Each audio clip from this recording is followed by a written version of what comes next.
Hey, good morning, everybody. Happy Morning. Tuesday. Glad to have you here at the Matrix Money Podcast. I am Keith from Crypto Coin Mindset. I am joined by Crypto Jar. How you doing? And FF was unable to make it today. He might be in the chat. Matter of fact, let's see. I think he left us a message. Yep, here we go. Sorry, guys. Busy today at work, but watching on the side and supporting. And we appreciate that. We do. So thank you very much, FF. Hey, I'll say it for him. Put an F in the live chat there. So. F plus. Put it in there. Yeah, exactly. Hey, here we go. We got some people jumping in right now. Glad to see everybody. Glad to see everybody. Morning. Good morning. Welcome. Appreciate it. Appreciate it. There we go. F in the chat. There we go. Yeah, see, he's still here. All right. Awesome. So, Jar, tell everybody what we got going today. Okay, so today we're going to talk a little bit about DCA, which is dollar cost averaging. We're also going to touch on the markets a little bit and some of the headlines that we've seen that are somewhat of interest. We can start off with just a quick recap of what the markets look like right now. And we have Bitcoin just above 36,000, which is nice to see. We're pretty much steady. If I just let me just open this up here. What do you think about this? This is looking pretty good now. Well, yeah, it is. But if you notice, it's kind of slowly tapered back a little bit. I mean, because we were holding pretty steady in that 37, like 5, 37.2 in that range right there. Yeah. And we've tapered back a little bit, which, hey, whatever. Honestly, tomorrow's DCA day for me. So I'm going to get a better price. Yeah, that's true. That's true. But like this is a 30-day chart and it's nice and flat. And when it's nice and flat, I like that because the volatility makes me sick to the stomach. This looks good if you're trying to DCA and get a decent price over a long period of time. Yes. That spike that happened after the news of the ETFs and everything else that was following looks like it hasn't had any negative pullback. So they're flatlining. People are still buying in. It looks like we're at a new bottom. I think I'm going to call this a new bottom, the 35 level, and then we'll slowly build up from there. Positive news for me. And if also Ethereum, there was some news about Ethereum's ETF and BlackRock getting involved with it. And that made this one spike quite a bit as well. I'll just do a 30-day. And on the 30-day, you can tell exactly where that news came in right over here. And it's leveled off as well. This is one that I had talked about earlier in previous streams as well, is the difference between Bitcoin being a set of value and Ethereum having real utility behind it, and the functionality and the widespread use of Ethereum, I think has a really good use case for this one to really take off in the next bull run. There's a lot of other platforms that are building on top of it. And I think this overall will help the general cryptocurrency market build to a new level. Yep. No, I agree. And I want to say thank you for zooming out like that, because, even though I was talking about, the more maybe 7-day kind of trajectory of the price action, it's always when you're in doubt, zoom out and take a better look at the overall market. So I appreciate you doing that. Thank you. Yeah, no problem. And talk about zooming out. That's the max that we're looking at right now, where it started and where it's gone and where it's coming back to, right? You can see this peak in the last run and we've leveled off pretty good. It never went below that. I think it went as low as 1,200 at one point. I think you're right. Yep. Yeah, it stayed above that and continues to grow. If these ETFs do launch like they're supposed to, we're going to see a lot of growth with Bitcoin and Ethereum and the overall market itself. I was going to say, the whole market, because look what's happened just with that pump. Bitcoin went up and so did a lot of the alts. Yeah. And speaking of that, like we could also just talk a little bit about DCA and what that means to crypto, because I knew that you do this on a weekly basis on your podcast, your Friday, Crypto on the Rocks, Friday night, 7 p.m. my channel. Yep. Make sure you're there. Have a nice little whiskey or whatever and buy some crypto. By the way, that's never gone well for me. Drinking and buying crypto has never gone well. I think that's when I bought Solana at the top. I'm pretty sure I had a rum and coke in hand on that one. Well, you want to know what? Yeah. Not for nothing. That's why I talk about it, let you guys vote on it on Friday, and then I do the DCA on Wednesday. So I'm Well, you do it on Wednesday when you sober up. That's a good idea. Have your coffee in hand. Yeah. But yeah. I mean, listen, everybody, well, I don't want to say everybody, but people who are looking for ways to maintain their wealth, to maintain their future potential, are looking for different ways to save their money. And yes, I know we probably even got some gold bugs here in the live chat. Gold, I got no issue with gold, silver, other commodities like that, but not for nothing, obviously crypto. And if you're going to invest in crypto, and I'm going to guess a lot of the people that are in our chat already do their own kind of investigation, doing their own research, and looking at these projects, I'm hoping, before they're going and diving into it. But by dollar cost averaging, which is what we're talking about, and that's an investment strategy that is not exclusive to cryptocurrency, obviously. No, it's not. Yeah. But by doing that, you're basically making a set purchase on a set day at a set amount over an agreed period of time. So like Jar just mentioned, for me, every week, my DCA day is Wednesday. So again, let the prices go down a little bit. I'm good with that. Every Wednesday, $25, and boom, whatever the price is. Yeah, and you just adjust the amount based on what you can afford, right? You're not, and this is another thing to bring up is percentage wise. They talk about risk allocation and how much you should actually put towards crypto. And because crypto is seen as a very risky asset, they're not recommending in general. I'm talking about financial advisors. I am not a financial advisor, and nobody on this channel is. But when they're talking about how much you're going to be putting into crypto, they're always talking about a smaller percentage. So for me, I have real estate. I'm invested in real estate. I have my retirement savings. I have some precious metals I've bought as well. Yep. Not as much as well. That's more of like a safe keep. And then crypto, which is a very extremely small portion. A lot of people are talking about 1%. 1% of your available funds to go into investing into crypto. I'm a little bit more aggressive. Mine's like more like 5 to 10%, just because I see it and I believe in it. You as well, I'm sure. But also when you're investing into whatever asset you want to make sure that not everything is in that one basket. So if it fails, you have nothing else to fall on. Right. And that's just spreading it out so it's a safer investment in general. Yeah. And again, and like you just said, spreading it out across markets, and then even within the crypto, spreading it out across cryptos. Yeah. So it's a multi-layered approach to dollar cost averaging, or at least that's the best approach. Multi-layered approach across those things. In the chat, you can see that Crypto Bulls is all in. So.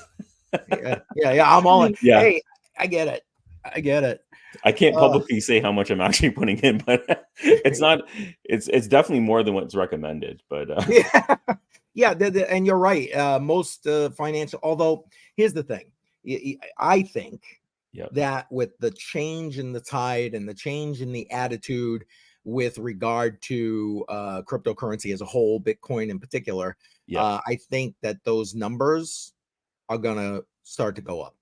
Yes, absolutely. I really do. And you're right. I mean, I did an entire article about this on my website, and I did a lot of research, and the average is between 1% and 5%, in crypto.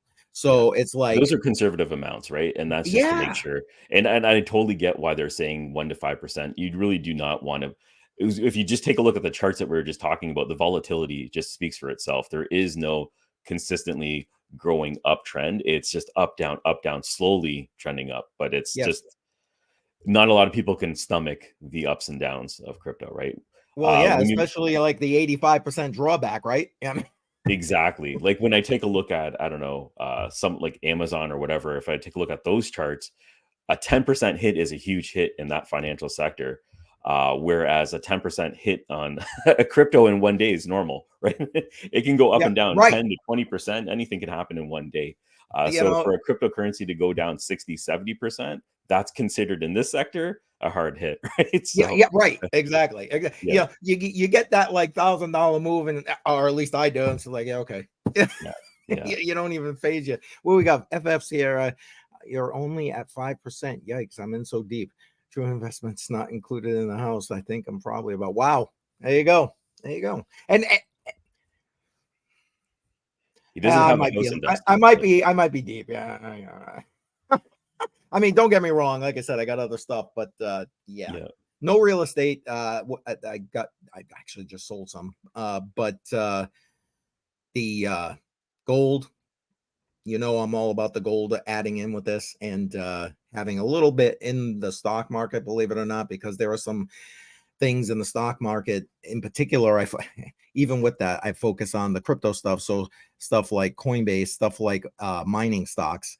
yeah, yeah. That Weatherville. kind of thing. Yeah, Yeah, that's where I'm looking. And of course crypto, which is literally the majority. So yeah. Like I think here we go. mhm. Always Exactly. is. One of the one. Yeah. See, Yeah, perfect. yeah. Yeah, perfect. That's funny. Um, that's interesting that you talk about like real estate and all the other markets right now, because like I'm not too sure how it's happening in the US, but in Canada, the real estate market has taken somewhat of a hit. We've been on almost a 25-year run in Toronto for the real estate market to just continuously go up. It's been kind of insane. So I Yep. was lucky enough to buy my house in the early 2000s, and I got in then where the prices were somewhat reasonable, but they've skyrocketed and they've never come down till about now. Now they've had a little bit of a pullback.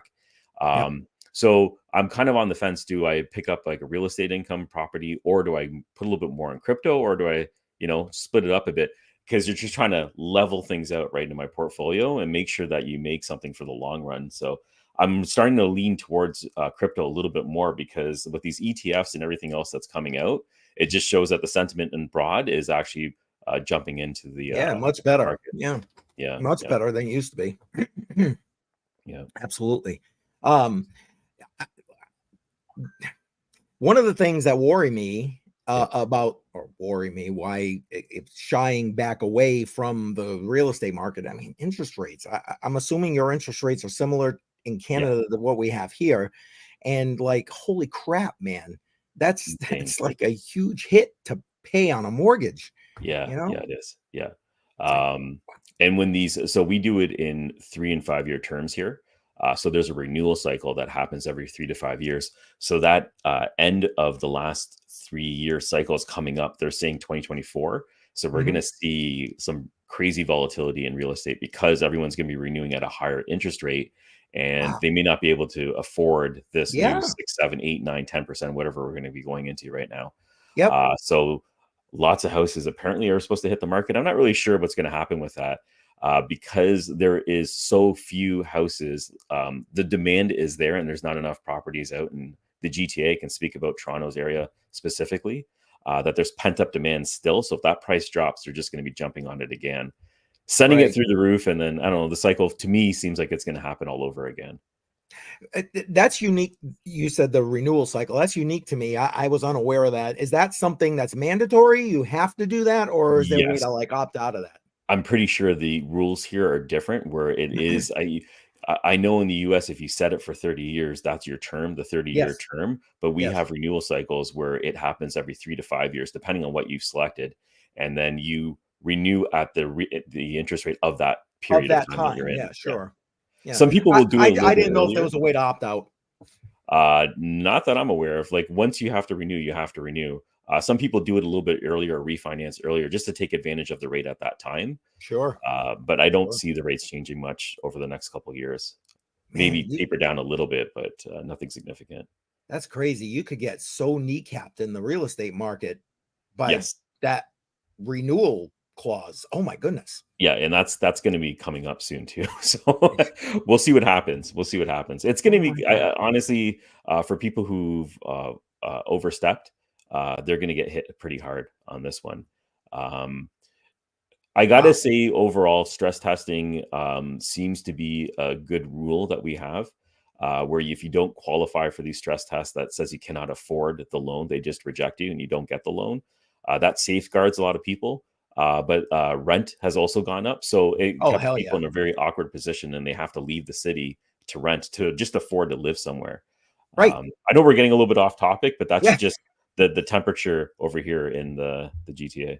But Jar, I mean, let's be honest. I mean, Yeah. it that kind of volatility, that kind of pressure, it bleeds into all markets. Let's, Yes. Yeah. it really does. Yeah. And One because money.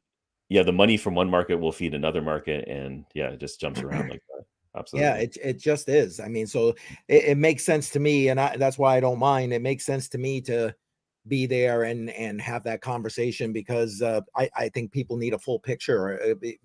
Again, it just plays into my decision to sell one and maybe shy away from anything else at this point Yeah. because like why and about the rent thing, I mean, you're right. I mean, I don't know, again, in the US and in my area especially, rents are at least as much as a mortgage, if not more. Yeah. It's crazy, right? And Yeah, sometimes it's significantly insane. more. Yeah, it's Um, insane. like I was just looking at the rents for a typical 3 to 4 bedroom house, and you're not finding anything under 2,200. Like that's 2,200 is the lowest you're going to find it, and then it That's goes up to crazy. 4 or 5 grand from there. Right? It just depends That's on where you want crazy. to live and how much you can basically afford. Right? It's Oh my insane. god. Yeah. It's wow. Anyway, yeah, that's stressing me out, man. I gotta put more money in crypto. But And in one of these, hey, so what's in your portfolio right now for DCAing? What I know you had a few. Bitcoin was the obvious one. That's the oh, big you're one. talking about from Crypto on the Rocks? Yeah, yeah. You have your I'll bring it portfolio. right up here and we'll show everybody. Hang on one second. Yeah, Bitcoin.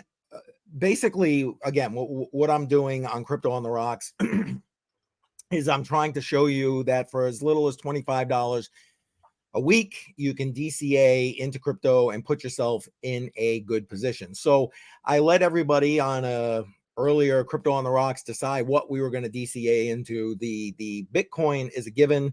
$15 of the 25 every week goes into Bitcoin. Because I'm sorry, Bitcoin needs to be part of everybody's portfolio. It just Yes, does. yeah, yeah. I agree. And then the ones that they picked as alternatives, what that they get to vote for, were LCX, which is basically a European cryptocurrency exchange. And I've done a lot more research into them. So first off, if you can get LCX token on Coinbase, so you can get that token here in the United States, but you can't really earn any yield on that unless you live in one of the countries that are supported by this exchange, which nothing even on this side of the Atlantic Ocean. So just forget about it if you're anywhere here in North America. But if you are in Europe, this might be a great thing for you because you can earn up to 7% on this. Yeah, Basically, this exchange is working to provide a hub, to become a hub for a lot of these TradFis to be able to plug into. And if they're going to issue securities, etc., they've already got an entire framework. They're already regulated, all this kind of stuff. And yeah, it's actually, if you follow me, you know that I am no fan of centralized exchanges. I use them as I have to, and I get the hell out of them. yeah, But like, I I do believe that in the short term, there's going to be a need for having some of that to bring in the majority of the TradFi system. yeah. Do you agree, Jar? Absolutely. There's got to be some sort of on ramp for the majority of the people to get in. Yeah, It is exactly. a complicated process if you're not following through with one of the centralized exchanges. It definitely gets way more complicated. Yep. So that needs to be there. I don't know. There has to be some sort of middle ground where the decentralized and centralized can just sort of surface together to make these transactions happen. For the decentralized part, just finding the what's a decentralized exchange or DEX do you use if you're going to be picking up cryptos? Is there any one specific one that you're using? Because it really depends on the chain that you're operating on, right? Exactly. I Yeah. don't so I do like Pancake Swap. I'm not, Yeah.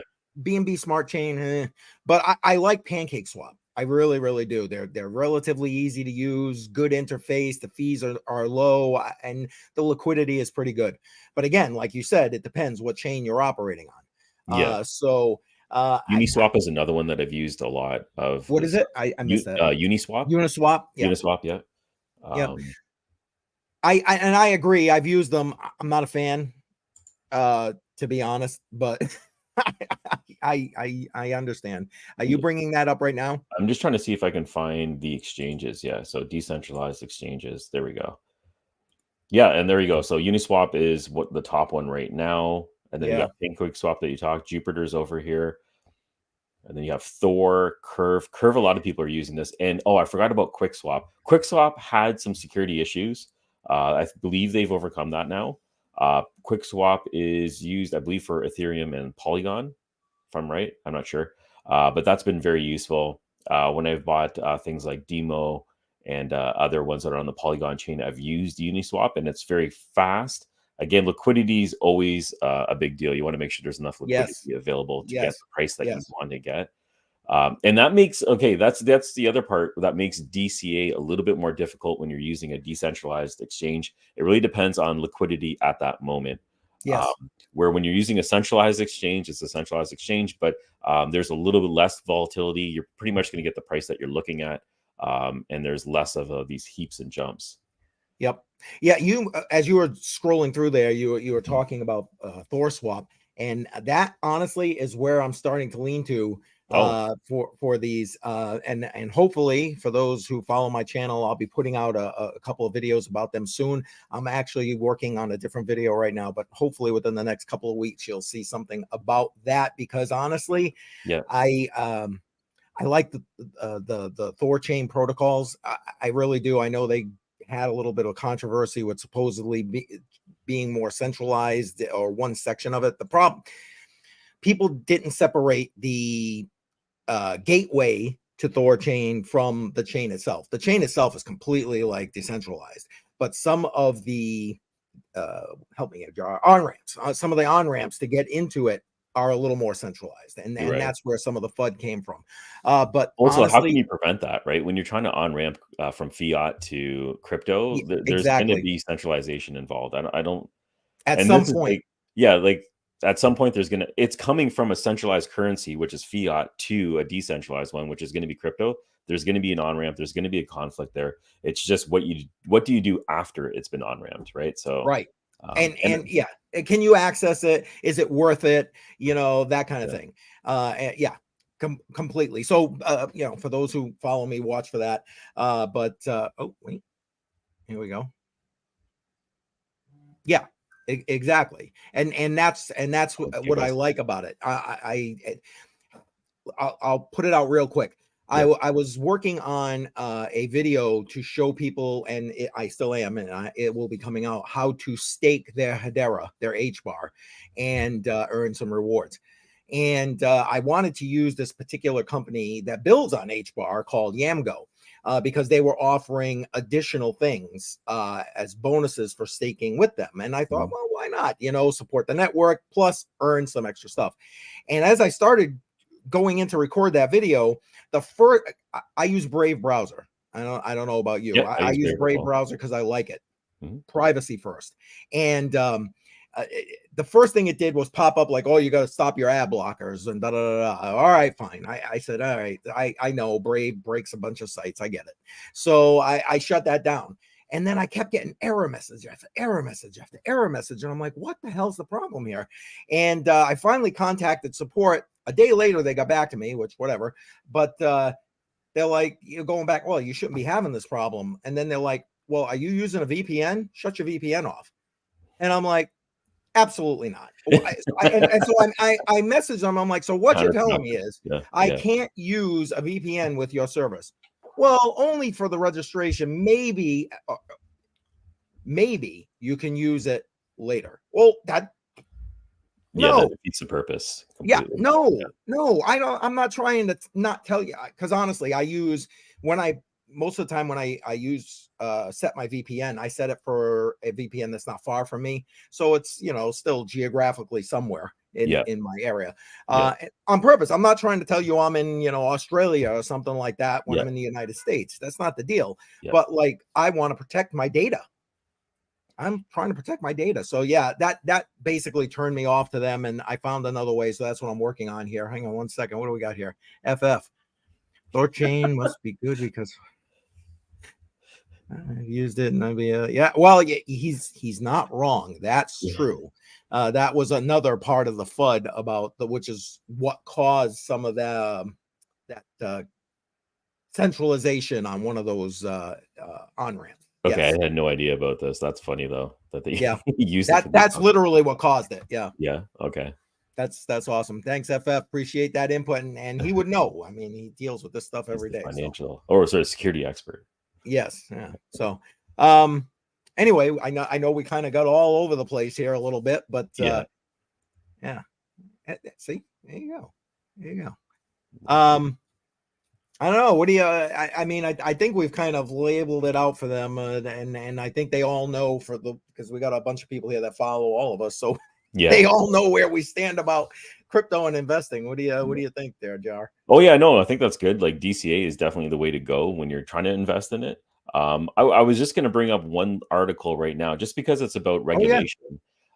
Just to point it out right now that there's still a battle going on with um, regulatory guidelines, and this is for the IRS and what they're proposing to go forward, and how things are going to be taxed in the United States. Sorry, Department of Treasury. And basically, the regulation that they're proposing right now is so broad that it works for centralized exchanges, but not decentralized anything.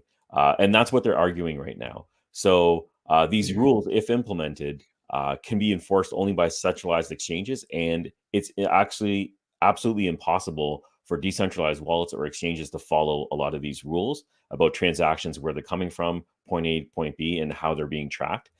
So there's a lawsuit that's going on to counter everything that's actually happening in the industry right now. And this is where it gets a little bit confusing about what a centralized exchange is and what a decentralized exchange is. And when we're talking about decentralized, we're talking about global. So it's not just contained in one country. Yes. So if one country is proposing this, what are other countries doing? Are they going to follow suit? And how does it work around the world itself? So I'm still following this. Again, it doesn't relate to Canada directly, but a lot of people are on the lookout to see what happens with the Treasury over here. Well, it's funny because you say it doesn't, but it kind of does, because I mean, Eventually it does. Yeah. Yeah, it all kind of filters out there. And if I'm correct, this is with regard to the definition of broker dealer or whatever it is, how Yes. they define that. Yes. Yeah. And you're right. It is Yeah. scarily broad. Scarily broad. Yeah, scarily broad. I mean, They've had a huge petition. 124,000 letters have been sent in. So there's small accounting firms and big accounting firms that are coming together actually to try to tighten it, what's actually happening here. And the main idea is they want the bad actors out of crypto, and I agree with that. So some regulation is needed to protect the majority of the people that want to get into crypto that don't know much about it. So some rules are definitely required, I think. But how far are they going to be drawing this line, and where does the line end, and how many more amendments are going to be happening down the road as well? So we want to define it early of where the boundaries are. Yep. And then see how that goes and build on it. Early and well. Yeah. You need a good definition, because otherwise, I mean, I don't know. I'm sorry. I see too much to say there's not too much government overreach here at this point, and this just allows for a lot more government overreach. Yeah, and like overly broad is the problem, right? It's too generic. It can mean a lot of different things, and it's open to interpretation. So when you're not being specific on what these rules are, it can be defined case by case, and it can be applied anywhere, really, right? So being very specific is kind of the problem right now, where they're not being specific. And I think that's what people are calling for. So you're going to set these rules in place. Just be very clear on what these rules are on. Amen. Preach. Yeah. Preach. Yeah. So this is ongoing. This just happened right now, and it's going to be playing out over the next year, I can see. So we'll be keeping an eye on it. the government doesn't move fast. We all know that. You No, know what I mean? no. No. Anyway, but no, you're spot on. So that's good information. I'm glad, I'm glad you brought that up, and it's amazing, because I know you're talking from a Canadian perspective, but at the end of the day, this U.S. or potential U.S. legislation does affect the globe, because people in the EU are going to be like, well, they got this in the US, let's do this, because they're already working on different. I mean, I think you talked about it last week, wasn't it, with Yeah, some yeah. of what was going on over in Europe and such. Yeah, so it was the UK following suit with the EU's regulations.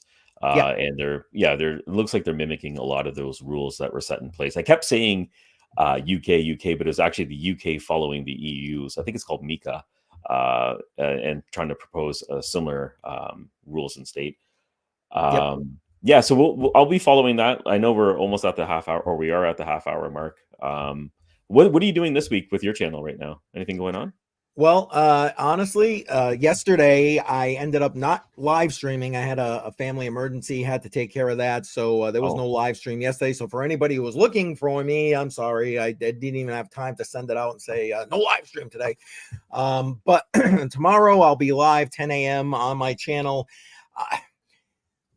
I'm planning to talk about a different way to look at Bitcoin. In particular, like using Bitcoin as a way to as a form of energy, and in the sense of protecting your energy. I mean, you only have so much time that you can allot to doing work and getting paid and so on and so forth. And so when you use money, that's your way of future proofing your energy for the future, and I mean, I've always that's been one of those fringe ideas with me with Bitcoin, but I was listening to a couple of podcasts, and then I saw this article from that somebody put out about Henry Ford, basically talking about the same concept almost 100 years ago. oh, okay. And I mean, obviously it wasn't about Bitcoin, but it Yeah, was yeah, the yeah. way that he was planning to build X, Y, and Z. And I'm going to go over that in my live stream. But Oh, okay. it's like it hit me that, so obviously these people who have money are like thinking in the same vein that, you know what, I am using X, Y, or Z vehicle to future proof my energy reserves. So that's the way. That's tomorrow's live stream. Talk that through. I'm hoping to have a lot of people in there having that conversation with me in the live chat. So I look Oh, forward to that. interesting. Jar, you're welcome. I would Yeah, yeah. love to have you, because having another person would be great. FF, I know you're still here, so you're obviously welcome. I know you got a busy week this week, but yeah, that's my tomorrow. And then honestly, Friday, the usual Crypto on the Rock, 7 p.m. That's about it. Hopefully I'll finish up that staking video for HBAR. I don't think that's going to hit this week, unfortunately. How about you? Thinking. Yeah, no, I got a few things. I'm just doing updates this week on some projects that I'm in right now. I ordered the new Caspa miner. We'll see how that goes. It's supposed to be shipping, I believe, next week. I believe it's going to start shipping. So we'll see if I get that. A few other miners. I moved my miners into my garage. I have a bunch of box miners because it's nice and cold in there, and the winter's coming. I want to see if the temperature, if I can get it above zero when the freezing happens, with all these miners running. So it'd be nice to see what the temperature is and keep these things cool and see if it optimizes the hash rate in any way. So I'm just Yep. going to see what the results are with that. I'm just playing around with some of my devices. There is a Crank miner that I'm trying to set up right now. I'll get that up and running. I have given up on Helium entirely, and Crank had released a second batch of 1,000 users, so I signed up. I was able to get into that, so I'm planning on setting that one up and seeing how that works out and provide some updates on that. Getting a lot of requests to see how my investing has been going during this cycle right now, since we're on an uptick.